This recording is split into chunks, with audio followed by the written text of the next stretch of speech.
Hello toppers, good morning, good evening, good afternoon, अस्सलाम वालेकुम। कैसे हैं? उम्मीद करते हैं कि अच्छे होंगे। तो चलिए आइए क्वेश्चन बनाते हैं। 7.2 का व्यवस्थ विवेक क्वेश्चन है। इसी टाइप का क्वेश्चन मैक्सिमम बार पूछता है और जो भी एक्सरसाइज का क्वेश्चन है हम बता दिए हैं और पिछला वीडियो में देख लीजिए। और फिर जितना रिवीजन करना होगा, ये सारी क्वेश्चन अगर रिवीजन कर लेंगे तो 100 में 100 मार्क्स आ जाएगा। तो चलिए उस बिंदु को निर्देशांक ज्ञात कीजिए जो बिंदुओं और इतना को मिलाने वाले रेखाखंड को 2:3 अनुपात में विभाजित करती है। तो इसको समझते आएंगे। सबसे पहले लिख लेते हैं उत्तर। इसी तरह एग्जाम हॉल में लिखना है आपको, दिया गया है।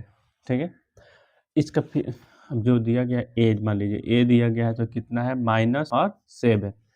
ठीक है, और क्या हुआ, दिया हुआ है बी बराबर कितना दिया है, 4 और -3।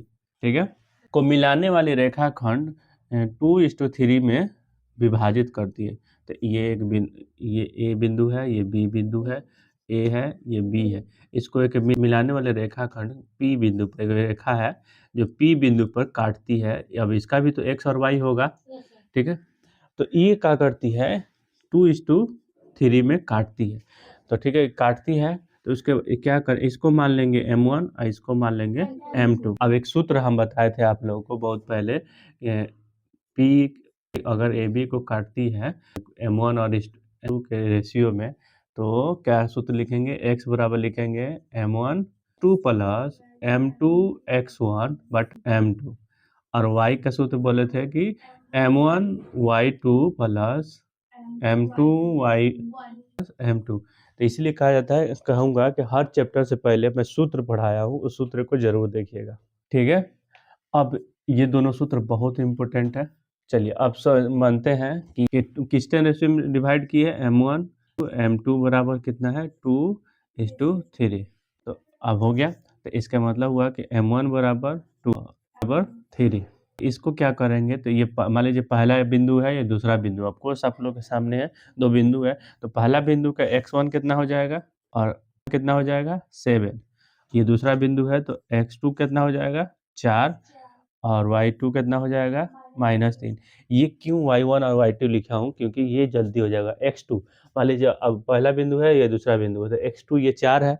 अब दो के बिंदु के अलावा कोई और बिंदु है नहीं यहाँ पे, तो इसीलिए x1 और x2 लिख लेंगे। तो जितना जल्दी लिख लेंगे उतना जल्दी जल्दी मतलब बीच में कन्फ्यूजन नहीं होगा। कन्फ्यूजन मतलब कंफ्यूज नहीं होगा कि x1 कितना कौन होगा, x2 कौन होगा, क्या आगे चल के x2 और x1 आएगा बीच में सूत्र में। ठीक है, अब क्वेश्चन कह रहा है बिंदु, हम माने हैं कि बिंदु P ए बी रेखा को में विभाजित करती है। इसको बड़ा बड़ा लिखें, करती है। तो विभाजित जब करती है तो एक सूत्र आता है P का, याद रखिएगा ये जो भी P के साथ x और y होता है उसका ही x का मान अगर पहले निकाल रहा है, तो x का मान जो निकाला जाएगा तो उसका सूत्र होगा m1 x2 प्लस, ये आपको दिखा दिए हैं। इसीलिए कहा जाता है जब भी क्वेश्चन बनाने से पहले क्वेश्चन कैसे बनेगा, कौन सा सूत्र लगेगा, दिमाग में सोच लीजिए। सबसे क्वेश्चन बनाने से पहले ये 3 चीज़ लिखना जरूरी है। ये बताइए, हम इसमें से कुछ अपना अलग से लिखे हैं? नहीं, ये बिंदु पहले से दिया हुआ है, ये भी अपना अलग से बिंदु पहले से दिया हुआ है, m1 और m2 दिया हुआ है, हम बस लिख दिए किसको क्या कहा जाता है, फिर ये लिख दिए। इतना लिख दिए ना तो क्वेश्चन आसान हो गया बनने के लिए। अब इससे ज़्यादा इतना जैसे लिखा गया तो क्वेश्चन आसान हो गया बनाने के लिए। यहाँ पे क्या लिखना है, m1, और उसके बाद से यहाँ पे लिखते हैं y। ठीक है, y का सूत्र क्या होता है, m1 y2 plus m2 y1 बटा m1 प्लस m2। अब देखिए यहाँ पे x लिखते हैं बराबर m1 कितना है, यहाँ देखिए m1 कितना है, 2 है, तो 2 लिख लीजिए।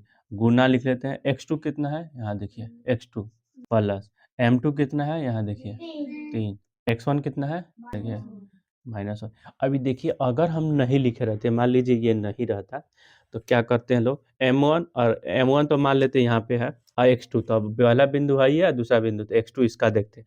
तो इसमें कब को क्या होता है, कन्फ्यूज हो जाते हैं। दो बिंदु है तो फटाफट लिख लीजिए, जब भारी आएगा तो भारी देखा जाएगा, समझ आया? तो उसी तरह हो गया। अब m2 कितना हो गया, सारी चीज़ें नहीं हो गया है, 2, m1 कितना है 2, और m3 कितना है 3। अब इसको आगे लिख देते हैं सारी, ठीक है। y बराबर m1 कितना है 2 और y2 कितना है यहाँ पे देखिए माइनस प्लस और m2 कितना है 3 कितना है 7 बटा कितना है 2 प्लस 3 ठीक बा नीचे दिखो तो ठीक अब एहने आ गए ठीक अब यहाँ x बा ठीक बा लिख देनी ठीक बा बताइए 4 दूनी high minus high plus minus का होला माइनस 3 गुने 1 बराबर 3 बटा 2 और 3 y बराबर 3 दूनी तो माइनस के साथ -6 प्लस होगा 7 3 का 21 बटा 5 अब देखो x बराबर 5 बटा 5 y बराबर 15 बटा 5 5 से कम 5 5 3 15 x बराबर 1 y बराबर 3 है देखो कोई भी है एक्स और वाई है तो कोई भी कची के मान आइला पी के तो पी के मान कितना आइल बा एक्स और वाई तो पी के कितना आ गल एक्स की जगह पर कितना बा 1 और वाई की जगह पर कितना बा 3 तो वो बिंदु ज्ञात कीजिए वह बिंदु निर्देशांक ज्ञात कीजिए तो वही बिंदु ज्ञात करना था जो यहाँ पे पी काटा है ये फिगर जरूर बनाइएगा ठीक है तो फिगर यही आंसर देखिए आपको ये सबसे ज़्यादा इस क्वेश्चन में ये सूत्र याद रखना पड़ेगा सूत्र उसके बाद से कुछ हम एक्स्ट्रा नहीं किए हैं सिर्फ मान रखे हैं रखते रखते यहाँ पे आंसर ला दिए हैं लेकिन आपको इसी तरह आंसर क्वेश्चन बनाना पड़ेगा अगर ऐसे बनाइएगा तो आपको एग्जामिनर समझेगा कि हाँ ये लड़का अपने से बनाया है किताबी भाषा और कोई ऐसा चीज़ नहीं किया है अगर इस तरह अलग तरीका से बनाएंगे जैसे यहाँ पे विभाजित करता है करती है कुछ भी लिख सकते हैं जो आप जैसे सोच समझिएगा वहीं से लिख दीजिएगा बट लेकिन ये सब लिखने से क्या होगा आपको एग्जामिनर समझता है कि आप अपनी भाषा में लिख रहे हैं और मैं ये सारी चीज़ें सूत्र और उसके बाद ये फिगर बना दीजिएगा तो आपको समझेगा कि हाँ ये लड़का अच्छा से लड़का लड़की जो भी अच्छा से मैथ समझ लिया है तो मैं यहाँ पे मैथ समझाने के लिए आया हूँ रटाने के लिए नहीं तो आपसे रिक्वेस्ट है कि इस